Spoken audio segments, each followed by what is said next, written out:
I have been invited to come to talk a little bit about where we're going in the district and how Kenwood fits into that. It obviously does fit in very, very well. We are pretty excited about the opening of this school year. We have a lot of new, exciting, wonderful things that are taking place.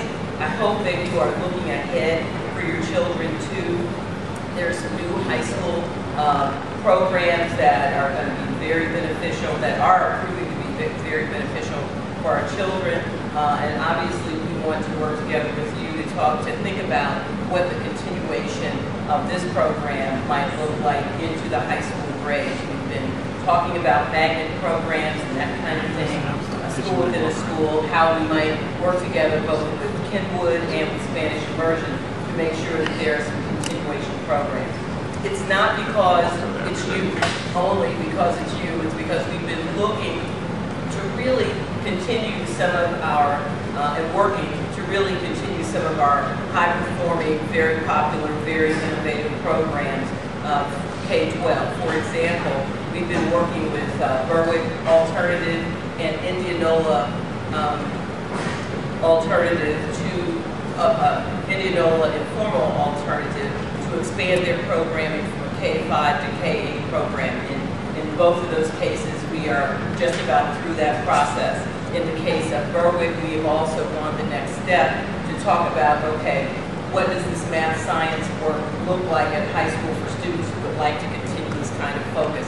And we've been working with Eastmore Academy with them on that. So I want you to know that that's just a focus that we've had throughout the school district to really work hard on continuation programs for our specialty programs, as well as to really begin to have a really strong feeder pattern focus in our conventional programs so that they can be as strong as they possibly can be. So we're still working on that, don't have a whole lot of answers, but just understand that we're very open to continue that dialogue. I've spoken to Madame Palma about it, as well as the leadership at Spanish Immersion, and we're going to continue to work through that process. Let me just tell you also, obviously you know that the district is, the board has voted to put a $7.85 million operating levy on the ballot, along with asking the public if we can continue our collections at the same level so that we can continue our bond program. And I just want to tell you what these saying yes to these issues will get the public. For the operating levy, obviously will allow us to continue programs such as this one and many others that are innovative, that are strong programming that we have in the district. It will also allow us to add 4 theme-based schools that are regionally located, college prep theme-based schools in the district. There have been no final decisions as to where those will be located. We're kind of leaving that open, wanting to have further discussions with the public about it. It will also allow us to expand the school day. You'll remember a couple of years ago, we had to shorten the school day for students as a cost-cutting measure.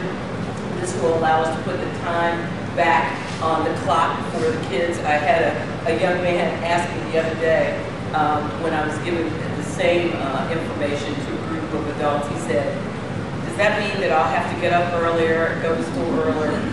Yeah, pretty much. That's exactly what that means. So we'll be adding the time back in the school day for students, which means more adults back. It will also allow us the implementation of the Ohio Core.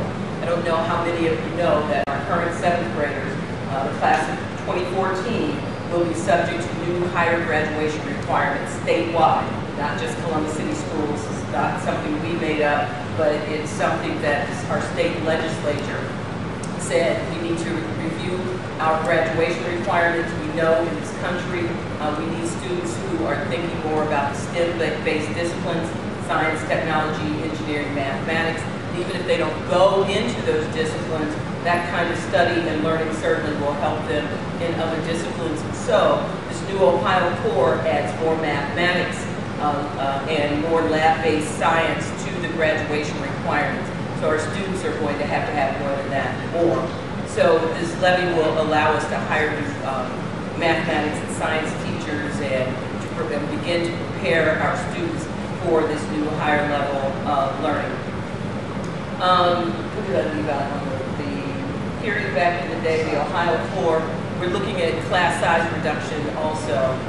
K-3 still have to work that out because there are obviously space issues, but we know that our class sizes are a little bit too large in the K-3 area, and we need to make sure that those class sizes come down. That's what the operating levy would provide. More safety and security would allow us to hire more safety and security specialists. We know that is a #1 issue with parents. The bond issue, on the other hand, would allow us to continue our building program. It would also allow us to lease approximately half of our bus fleet. Our buses on average are about 17 years old. Our mechanics do a great job keeping them safe, but we're kind of ending nearing the end of that, but they'll be able to continue to do that. So it'll allow us to replace about half of our bus fleet, new textbook adoptions. It will allow us to replace technology. On average, our computers are about 7 years old. We have 10,000 computers that are over 7 years old in the district, and we want to keep pace for our students. It will allow us to do that. So new buildings, new buses, more technology, textbook adoptions on the bond issue side, and then on the operating levy, new programming. So new and additional and expanded programs. So we're pretty excited about that. We know it's going to be an uphill battle, but we think that we can show the public that we have made some improvements. We've expanded programs. We've done some innovations. We've improved our graduation rate. We've improved our report card standing by 2 levels in this last 4 years, or last 7 years. We've kept off the ballot for 4 years, which we promised to do, and we're working really very hard to be as operationally sound as we possibly can. With this levy comes some additional reductions, and we're going to have to do that. We're looking at the operations side, and we're also looking at the kind of programming that we will have to eliminate in order to add more time back into the schedule for the Ohio Core and those requirements. But we know that we will have to reduce about $80 million over the projected growth of our budget. I will tell you over the last 5 years, we've reduced about $150 million over projected growth. So we know that we're going to have to both add and subtract at the same time. This levy will generate about $77 million a year. The operating levy will. The bond issue will generate about $77 million a year. The bond issue will generate about $164 million. Will allow us new buildings, technology, buses, as I said before. So that's where we are. What we also talked about is, as I said, we will be in the planning stages and work with you, work with your leadership around some thoughts that we have around how we can extend this program into high school. And my immediate thought still is the school within a school. I don't know that we will generate, if we look at the numbers of students that actually stay through 8th grade, I don't know that we'll generate enough students from our program to have an entire high school. But we could have a program within a high school that allowed our students to continue this immersion kind of program. That's what I'm thinking right now. If you have other ideas, it's a good time for us to put those on the table so that we can consider those kinds of ideas also. Program